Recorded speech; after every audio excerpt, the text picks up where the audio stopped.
Gente, um outro tópico muito abordado nas provas são as modificações hemodinâmicas.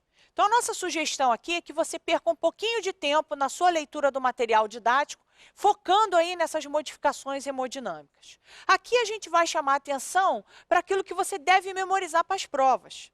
Então, vamos pensar juntos aqui. Vamos pensar em termos da grávida, em termos de estado hemodinâmico. Como é que eu poderia caracterizar a grávida? Primeira pergunta que eu quero te fazer é o seguinte: o feto precisa o quê? O feto precisa de oxigênio, o feto precisa de nutrientes.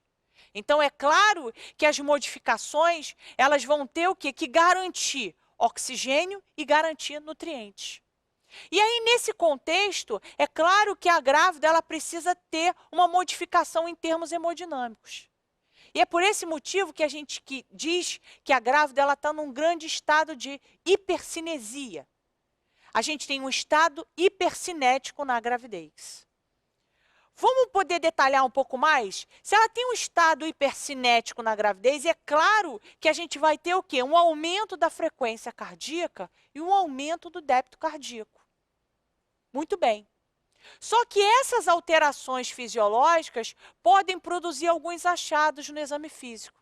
Exemplo, a grávida ela pode ter sopros sistólicos e um desdobramento da primeira bulha fisiológico. E por que isso acontece, gente? Ela acontece tanto pela hipercinesia materna quanto pela diminuição da viscosidade sanguínea.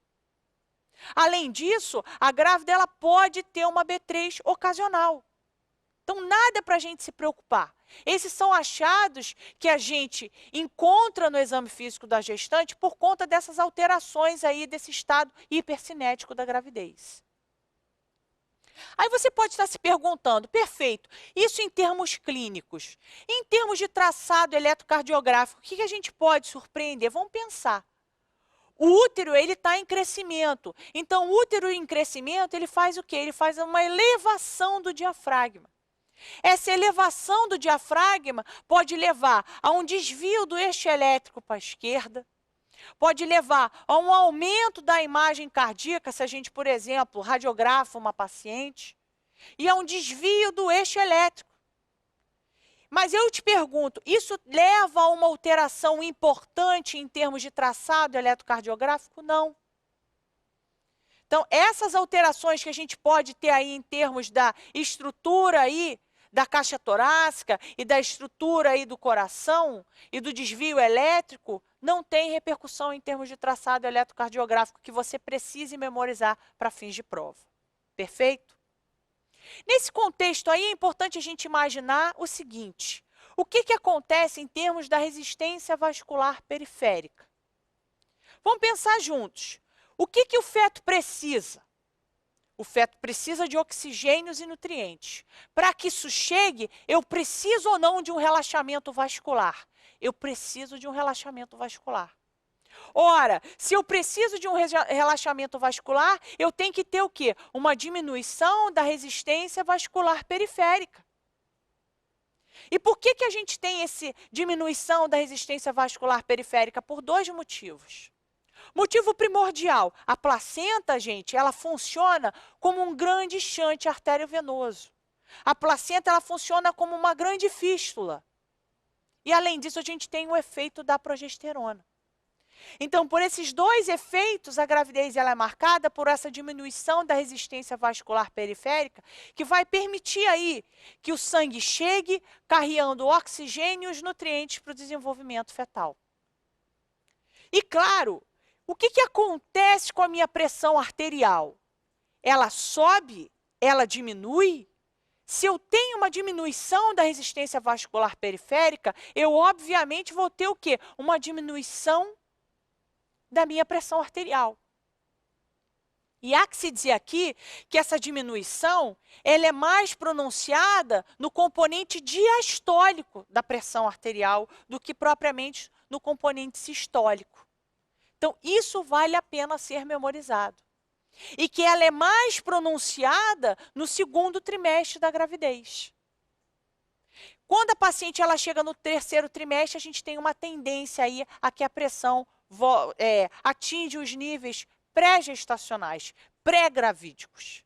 Perfeito? Muito bem. Ainda falando nessas adaptações hemodinâmicas, é importante a gente saber que a grávida ela pode ter um evento conhecido por hipotensão supina. E o que acontece? Quando a grávida ela se posiciona em decúbito dorsal e ela persiste aí por pelo menos 5 minutos, a gente pode ter uma compressão da veia cava. Essa compressão da veia cava leva ao quê? A uma diminuição do débito cardíaco, que vai levar aí a chamada síndrome da hipotensão supina, que se manifesta por um reflexo vasovagal, por uma bradicardia materna, por uma hipotensão e por episódios de lipotímia. E aí, como é que a gente contorna isso? Basta colocar a paciente em decúbito lateral. Então, isso eventualmente cai em prova, gente. Então, tem que lembrar aí que a hipotensão supina, ela é um resultado de uma reação vasovagal, quando a paciente adota a posição de decúbito dorsal por pelo menos aí 5 minutos, isso aí acaba levando a uma compressão da veia cava, que leva aí a uma diminuição do débito cardíaco. Perfeito? E aí, para a gente finalizar e amarrar o que é mais importante em termos de modificações hemodinâmicas. Eu sei que a gente tem na grávida uma estase venosa. Eu sei que a gente tem na grávida um aumento do volume uterino que leva a um estado de compressão de veia pélvica, de compressão da cava inferior. E qual é o resultado disso? Uma diminuição do retorno venoso e um aumento de até 3 vezes na pressão venosa da paciente. E se a gente tem isso, esse aumento de pressão, o que a gente pode ter então na gravidez? Muito edema. A gente falou lá do metabolismo hidroeletrolítico que a grávida, ela retém líquido. Então, ela retém líquido e se ela tem essa estase aí, essa compressão das veias pélvicas e da cava inferior, ela tem uma tendência a o quê? A aparecer com esse edema, que é fruto aí dessa retenção de líquido. Obviamente, a grávida ela vai ter varizes vulvares e de membros inferiores. E, além disso, ela vai ter as hemorroidas. Então, a gente pode ter estados como esses aqui que eu vou mostrar para vocês. Ó. A presença aí de varizes vulvares até calibrosas. Muitas das vezes elas assumem um aspecto que nos chamam muito a atenção na gravidez e logo depois que a mulher entra no puerpério, elas gradativamente voltam ao normal.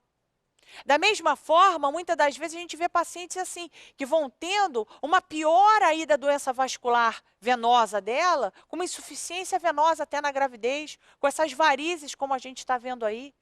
E acaba que ela vai se submeter a uma intervenção cirúrgica para correção disso só depois da gravidez. Então, quando a gente pensa, gente, nas modificações hemodinâmicas, essas aqui são as mais importantes para vocês memorizarem.